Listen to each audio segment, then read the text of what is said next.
Hello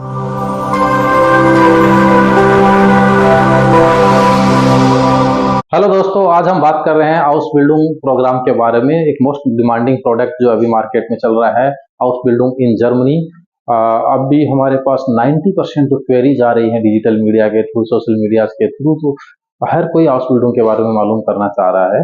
house building in Germany जो है अभी एक मोस्ट डिमांडिंग प्रोडक्ट हो गया है, और इसके ऊपर हम डिटेल में आज आपको बता रहे हैं। हाउस बिल्डिंग एक्चुअली एक जर्मन वर्ड है जिसका मतलब है वोकेशनल ट्रेनिंग।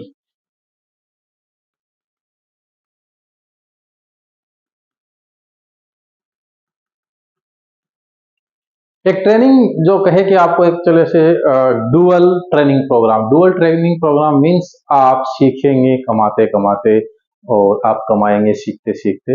एक ऐसा प्रोग्राम है जो जर्मनी में भी 1 मार्च 2020 के अराउंड लॉन्च हुआ था, और तब से हम लगातार इस फील्ड पे काम कर रहे हैं।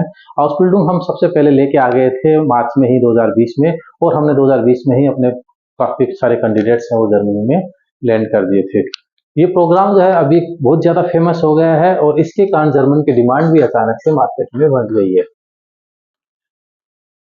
जीएनएस जो कि आप जानते ही हैं कि वेल सेटल्ड ब्रांड है इस इंडस्ट्री में, और नेचुरली सी बात है कि जब जर्मन इंडस्ट्री में हम एक सेटल्ड ब्रांड है तो हमारे पास इसकी डिमांड भी स्वाभाविक रूप से बहुत ज्यादा थी। हाउस बिल्डिंग प्रोग्राम के बारे में कुछ बेसिक चीजें जो मैं आपको बता रहा हूँ। सबसे पहली चीज ये है कि हाउस बिल्डिंग प्रोग्राम के लिए एलिजिबल कौन है। 90% स्टूडेंट्स जो है हमारे पास क्वेरी कर रहे हैं कि हमें हाउस बिल्डिंग करना जरूरी है। उनको एक्चुअली बेसिकली पता ही नहीं होता है। वो यूट्यूब से एक यूट्यूबिया ज्ञान लेके आते हैं, खूब सारा सोशल मीडिया से ज्ञान लेके आते हैं, और ज्यादातर लोग उनको मिसगाइड कर रहे होते हैं, क्योंकि वहां पे एक्चुअल में बहुत सारे लोग ऐसे अवेलेबल हैं जो इस इंडस्ट्री से बिलोंग नहीं करते हैं। हम 2011 से लगातार जर्मन इंडस्ट्री पे काम कर रहे हैं, और इस इंडस्ट्री में हमारा काफी अच्छा नाम है। इसलिए हमने भी सोचा एक स्टूडेंट्स को अवेयर करने के लिए एक वीडियो बनाया जाए, और उनको इस चीज के बारे में डिटेल में बताया जाए। सबसे पहली चीज है, इसके लिए एलिजिबल कौन है। जिसने इंडिया में 12th पास कर रखी है, 10+2 जिसने कंप्लीट कर रखा है, वो स्टूडेंट इसके लिए एलिजिबल है। 10+2 कहे या 12th, इसके लिए एलिजिबल है। सेकेंड थिंग इसमें जो है वो एज फैक्टर है। वैसे अगर ऑफिशियल हम बात करें तो 18 टू 25 ईयर्स, ये इसका मेन जो है एज क्राइटेरिया है। लेकिन मैं कहूंगा कि 18 की बजाय इसको 17 किया जाए, क्योंकि 1 साल स्टूडेंट को जर्मन सीखने में भी लगता है। ठीक है, तो बेटर ये रहेगा कि वो अपनी जो क्लासेज है जर्मन की, वो 17th ईयर्स में ही, अपनी एज के 70th साल में ही वो जर्मन सीखना स्टार्ट कर दे। बेसिकली क्या है कि B1 B2 तक सीखने में स्टूडेंट को 1 साल तो लग ही जाता है।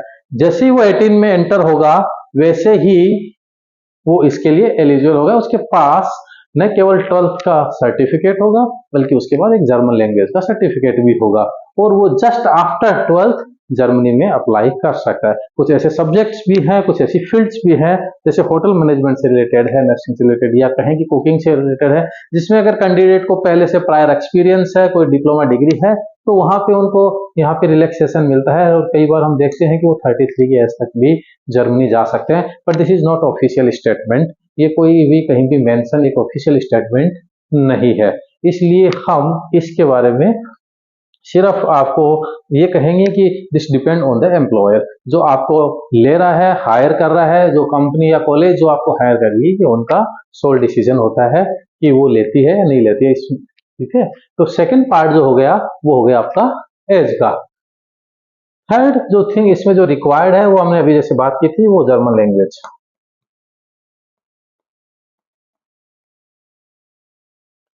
बेसिकली अगर आप अगेन वो ऑफिशियल अगर स्टेटमेंट की बात करें, तो किसी भी हाउस बिल्डों के लिए B1 मैंडेटरी है। जर्मन लैंग्वेज का जो यूरोपियन फ्रेमवर्क जो है, उसके अकॉर्डिंग B1 इसके अंदर मैंडेटरी है। लेकिन यहाँ पे अब मैं आपको कुछ ऐसे सब्जेक्ट्स हैं, कुछ ऐसी फील्ड्स भी है जहाँ पे हमें B2 चाहिए होता है। जैसे अगर मैं बात करूं कि एविएशन, या बात करूं मैं नर्सिंग की, या फिर अगर मैं बात करूं बैटरी प्रोडक्शन की, ऐसे कुछ टेक्निकल या हेवी टाइप के सब्जेक्ट्स हैं जहां पर हमें B2 चाहिए होता है। इनके लिए हमें क्या चाहिए होता है? B2। बाकी ऑलमोस्ट सभी सब्जेक्ट्स में, सभी फील्ड्स के लिए B1 काफी होता है। लेकिन यहाँ पे मेरा अगेन एक पर्सनल सजेशन है, जो it is not official statement. अगर बेटर रहेगा कि आप हाउस बिल्डिंग के लिए हमारे यहाँ अगर अप्लाई कर रहे हैं तो आप जस्ट आफ्टर A2 ही अप्लाई कर दीजिए, जस्ट आफ्टर A2।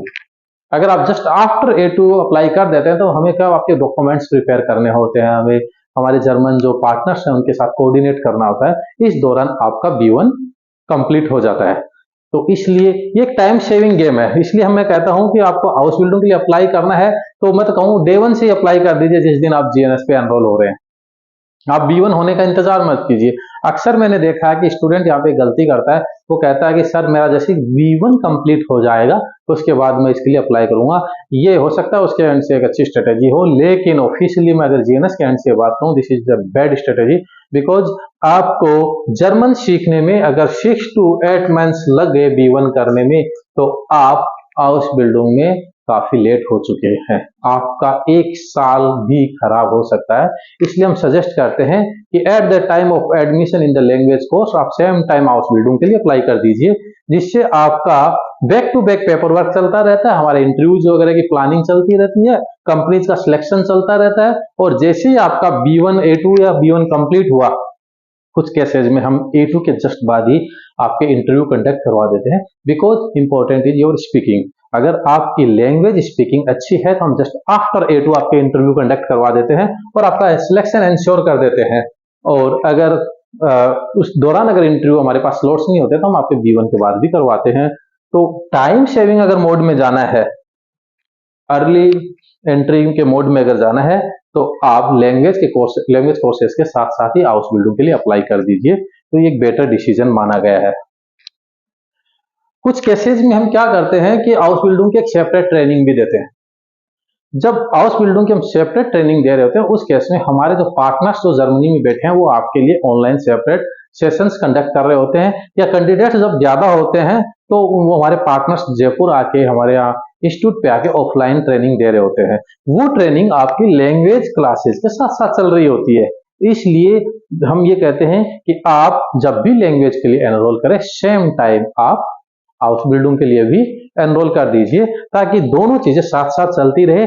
और जैसे ही अपना लैंग्वेज कंप्लीट होता है, वैसे ही अपना हाउस बिल्डिंग का इंटरव्यू, सिलेक्शन, फर्टलाक साइनिंग जैसे काम डन हो जाते हैं और हम विद इन 2 और 3 मंथ्स जर्मनी में पहुंच जाते हैं।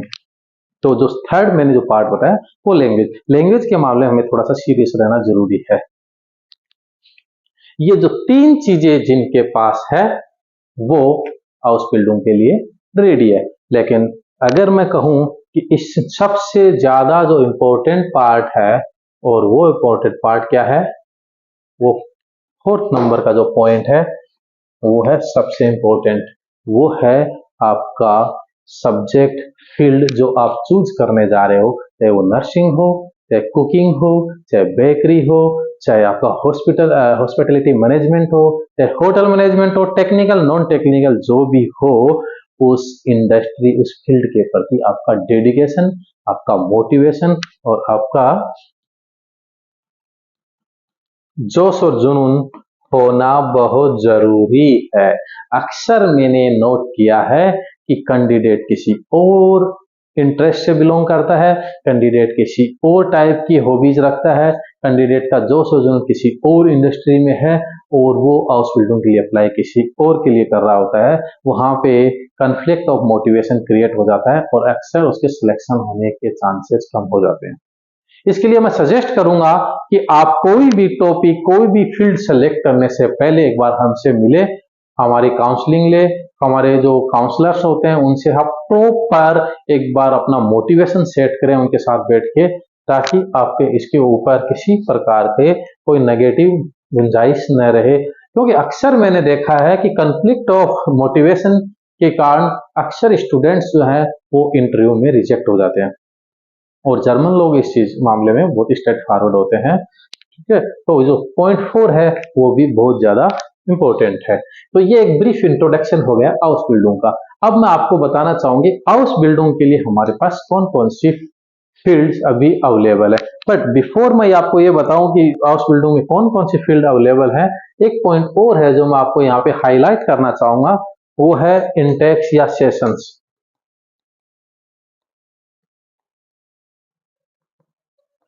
जर्मनी में स्पेशली चाहे स्टडी की बात करें या आउसबिल्डिंग की बात करें, दोनों के लिए हमारे पास दो इंटेक अवेलेबल होते हैं।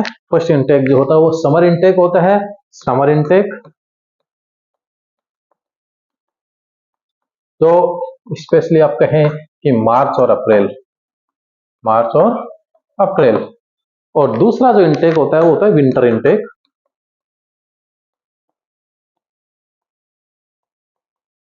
जो आपका होता है सितंबर और अक्टूबर। यहाँ पे एम्प्लॉयर को राइट्स होते हैं कि वो आप कभी भी बुला सकता है।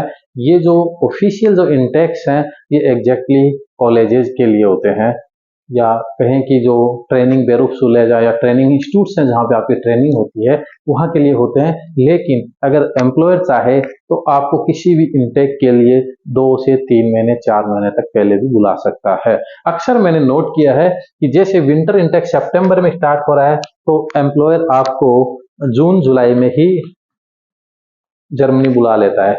इन बिटवीन वो आपको बेसिक ट्रेनिंग देता है, ठीक है। जब से इससे पहले कि आपकी क्लासेज स्टार्ट हो वो आपको बेसिक ट्रेनिंग, एनवायरनमेंट ट्रेनिंग, वो सब चीजें, बेसिक लैंग्वेज ट्रेनिंग भी देता है। तो वो भी एक अच्छा डिसीजन होता है उनका। लेकिन स्पेशली अगर मैं बात करूं इंटेक की, तो 2 इंटेक जर्मनी के अंदर फेमस है, एक आपका समर इंटेक और विंटर इंटेक। अब हम चलते हैं कौन कौन सी फील्ड अपने पास अवेलेबल है। Like, share and subscribe to learn free German from Foreign Language Studio by GNS.